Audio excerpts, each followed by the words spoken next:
Есенмісіз эфирда яңалыклар чыгарылышы студияда Лилия Гатина алга таба койбір темалар турында кыскача. Шолда мәгариф һәм медицина учреждениеләренә җыеллык бирү яңартылды. Моның сәбәбе нидә? Бүген Шолдан чираттагы шефлык ярдәмен җибәрделәр. Бу юлы хәрби хезмәткәрләргә нәрсәләр җибәрелде? Шолда мәгариф һәм медицина учреждениеләренә җыеллык бирү яңартылды. Нисегезгә төшерәбез, быел шәһәрдә җылыту сезоны 22 апрельдә тәмамланды. Ләкин салкыннар аркасында социаль әһәмиятле объектларга яңадан җылылык бирелде. Тулырак калдагы материалда. Әкият балалар бакчасында җылыту сезоны 22 апрельдә тәмамланды, ләкин дүшәмбе 6 майда җылы яңадан бирелде дип билгеләп үтте мәктәпкәчә белем бирү учреждениесе хезмәткәрләре. Беренче катларда урнашкан төркемнәрдә җылы идәннәрдә эшли башлаган. Безнең балалар бакчасында отоплениене аерганнан соң салкынрак иде. Беренче этажында салкынрак, ата-аналар балаларына җылырак киендереп китерделәр. Балалар садикка йөрделәр, аңа карап инде балаларның йөрүе кимемәде. Башка социаль әһәмиятле объектларда да җылылык барлыкка килде. Мэриядә аппарат киңәшмәсе вакытында 4 майдан 5-сенә кадәр барлык балалар бакчаларына җылылык җибәрү турында хәбәр ителәр, алар 131. Отработали медицинские учреждения, те, в первую очередь, которые с круглосуточным пребыванием людей. У нас их таких 12. Илья Зуев хәбәр иткәнчә, барлык гаризаларда үтәлгән, барлык объектларда да җылылык бар. Шулай башкарма комитет җитәкчесенең беренче урынбасары хезмәттәшләренә оператив эшләүләре өчен рәхмәт белдерде. Ял көненә карамасан, белгечләр эшләгәннәр. Лилия Гатина, Эльмира Гайнетдинова, Сергей Вильданов, яңалыклар. Шолдан чираттагы шефлык ярдәмен җибәрделәр. Бу инде махсус хәрби операция башланганнан бирле 20нче тапкыр йөк озату. Бу юлы посылкалар Херсонга һәм Белградка юнәлтелә. Сугышчыларга нәрсәләр әзерләнгән? Бу сорауга җавапны безнең алдагы материалда яңгыратырбыз.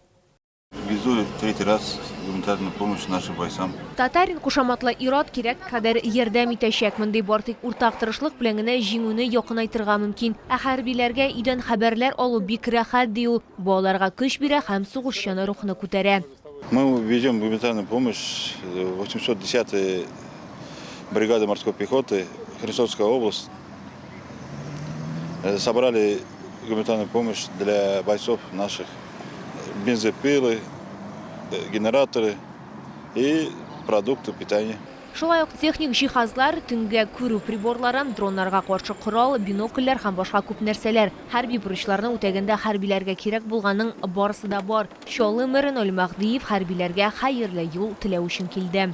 В преддверии общенародного праздника Дня Великой Победы, который мы будем отмечать послезавтра, мы отправляем шефскую помощь нашим воинам,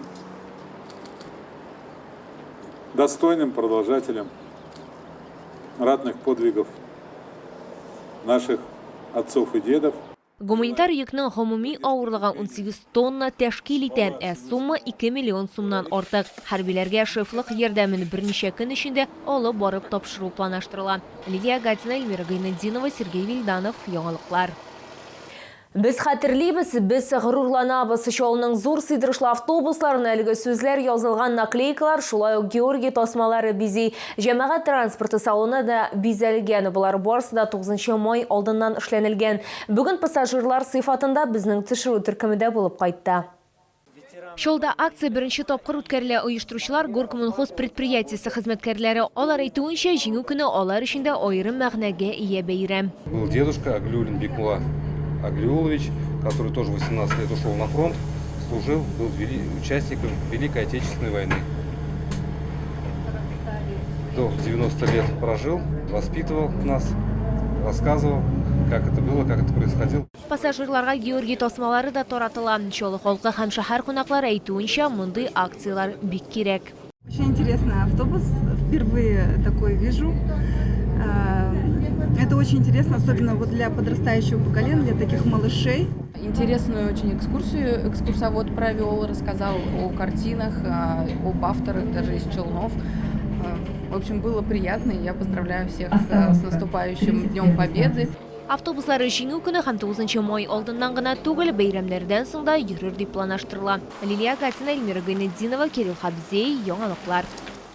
Жиңу күні белән котладылар. Сугыш ветераннары өчен госпитальдә Бөек Ватан сугышы ветераннары һәм хәрби хезмәткәрләре өчен традицион концерт узды. Аларны котларга һәм рәхмәт әйтергә шәһәр мэры Наил Мәхдиев та килде. Чарада безнең төшерү төркемендә катнашты.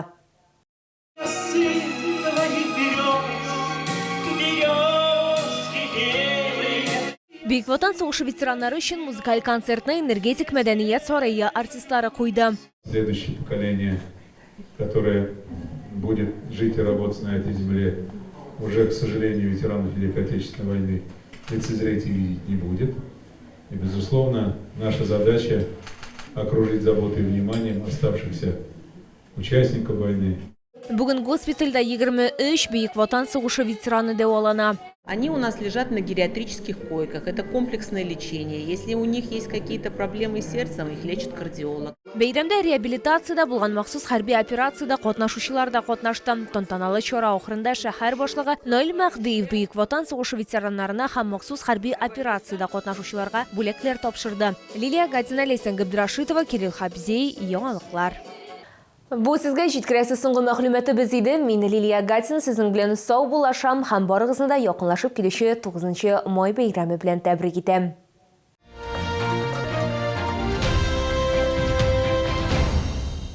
Передвижная офтальмология Уфимского НИИ глазных болезней объявляет прием и набор пациентов на бесплатное хирургическое лечение по всем заболеваниям глаз. 13 мая с 12 до 14 часов в медицинском центре Ликон Плюс.